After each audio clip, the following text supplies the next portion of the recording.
कि स्वयं अपने हाथ से जल लेकर के आओ। मैया रुक्मणी जाती है जल लाने के लिए। जल लाने में देरी हो गई तो भगवान ने सुदामा के चरण को अपने हाथ में लेकर के देख रहे हैं, सुदामा को देख रहे हैं। और सुदामा कि जब तलवे पर उस जगह पर हाथ पड़ा जहां पर कुछ कंकड़ पड़े थे, गड़े थे, वो कंकड़ चुभे भी हुए थे। सुदामा के मुख से काह की आवाज निकली, दुख की कराह की आवाज निकली। भगवान ने देखा तो कुछ कंकड़ चुभे हैं, कुछ ऐसे फुलके पड़े हैं जो चलते चलते उसमें तमाम तरह के धूल मट्टी भरे हुए हैं।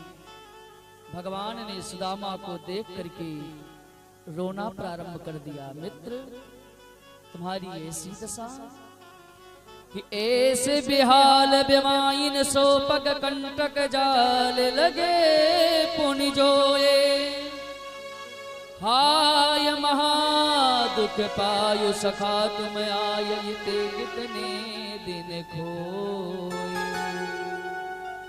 देख सुदामा की दीन दशा, करुणा निधि करुणा कर रोए। पानी परात को हाथ छुयो नहीं, नैनन के जल से पग धोए। मैया रुक्मणी को जल लाने में थोड़ी देरी हुई तो भगवान ने विलाप करते हुए पान परात को हाथ में नहीं लिया, अपने नेत्र के जल से ही भगवान इतना रोए कि सुदामा के पूरे चरण को अपने नेत्रों के जल से ही धो दिया, अश्रु से धुल दिया। ये भगवान कृष्ण का प्रेम था। किसी ने पूछा, भगवान ने अपने अश्रुओं से चरण को क्यों धुला? तब कहते हैं आंसू भी दो प्रकार के होते हैं, ध्यान देना।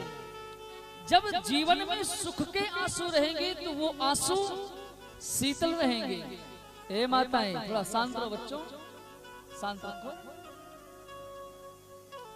वो शीतल आंसू रहेंगे, और जब आंसू दुख के रहेंगे तो गर्म रहेंगे, तापमय रहेंगे। तो भगवान श्री कृष्ण सुदामा जी के उस दुख को देख करके द्रवित हो गए, दुखी हुए, गर्म आंसू गिरे। और किसी यात्री को, किसी यात्रा की हुई व्यक्ति का यदि शीत गर्म यानी हल्का गर्म जल से, नमकीन जल से चरण धोया जाए तो उसका कष्ट दूर हो जाता है। तो भगवान ने गर्म आश्रुओं से, नमकीन आश्रुओं से सुदामा के चरण को धुल करके कष्ट रहित कर दिया, यात्रा के जो कष्ट थे उससे दूर कर दिया। इसलिए भगवान ने अपने आश्रुओं से सुदामा जी के चरण को धुला। बाद में रुक्मणी मैया जल लेकर के आती है, देखा चरण धुल गया। भगवान नीचे बैठे हैं, सुदामा सिंहासन पर बैठे हैं। मैया रुक्मणी ने सोचा अब क्या किया जाए, क्योंकि सब सेवा तो भगवान ही ले रहे हैं। तो रुक्मणी मैया पंखा करने लगी, पंखा करने लगी। मेरे भाई बहन, कुछ लोग कहते हैं सुदामा दरिद्र था। सुदामा दरिद्र नहीं था। जिसके चरणों की सेवा स्वयं नारायण कर रहे हो, जिसको पंखा मैया लक्ष्मी स्वरूपा रुक्मणी कर रही हो, वो दरिद्र कैसे हो सकता है? वो दरिद्र नहीं रहा, वो केवल समय का मारा गरीब था। गरीब और दरिद्रता में जमीन आसमान का फर्क है प्यारे।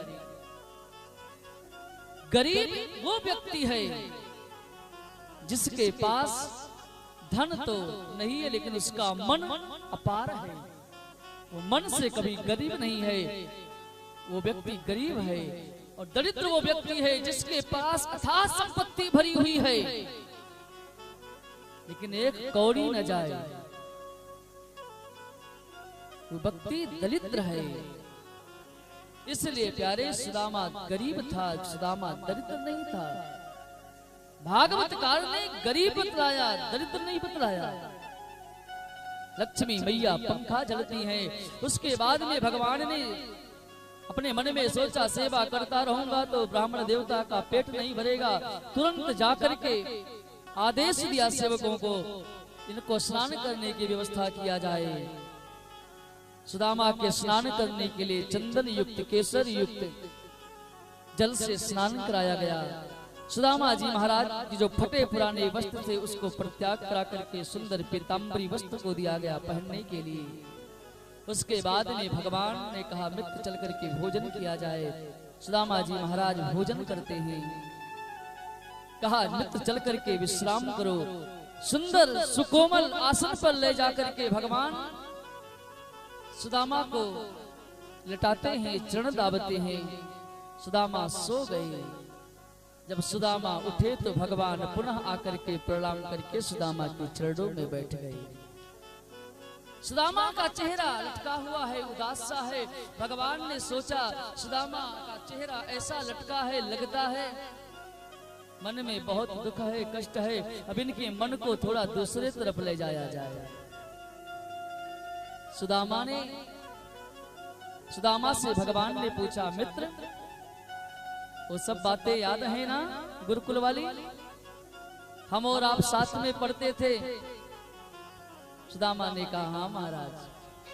अच्छा ये भी याद होगी ना कि मैं और दाऊ जी बहुत नटखट था, आप लोग हमको समझाते थे, आप लोग हमको ज्ञान देते थे। हाँ मित्र वो भी याद है। तो ये भी याद होगा कि एक बार हम और आप गुरु माता के कहने पर जंगल में लकड़ी लेने के लिए गए थे। हाँ मित्र वो भी याद है। तो मित्र ये भी याद होगा कि गुरु माता ने चना दिया था खाने के लिए। हाँ मित्र याद है। तो मित्र आगे की बात याद होगी ना कि चना आपने खा लिया था। सुदामा ने कहा महाराज उसको रहने दो, कम से कम यहाँ पर इज्जत तो मत लो। बोले नहीं मित्र ये दुनिया वालों को पता होना चाहिए। आज सुदामा की ये स्थिति है, ये स्थिति कृष्ण की होनी थी, लेकिन सुदामा ने अपने ऊपर ले लिया। मित्र तूने जो वो चना खाया था ना वो चना श्रापित था, और यदि चना मैं खा लेता तो आज मैं जो द्वारकाधीश बन करके बैठा हूँ द्वारकाधीश ना बनता, क्योंकि मैं किसी के श्राप और किसी के आशीर्वाद का खंडन नहीं करता, उसका पालन करता हूँ। और तुझे इस बात को पता था तो तूने चुपके से चोरी से पूरे चने को खा करके मेरे दुख का भाग अपने भाग्य में कर लिया, और मेरे हिस्से का दुख भी तूने ले लिया। मित्र यदि तू ना होता तो आज मैं अपने जीवन में इस सुख सुविधा को ना पाता। रुक्मणी मैया से कहा देवी जी जो आज द्वारकाधीश की आज पटरानी बन करके बैठी हो, इस महात्मा की इस ब्राह्मण देव की कृपा से बन करके बैठी हो। उसके बाद में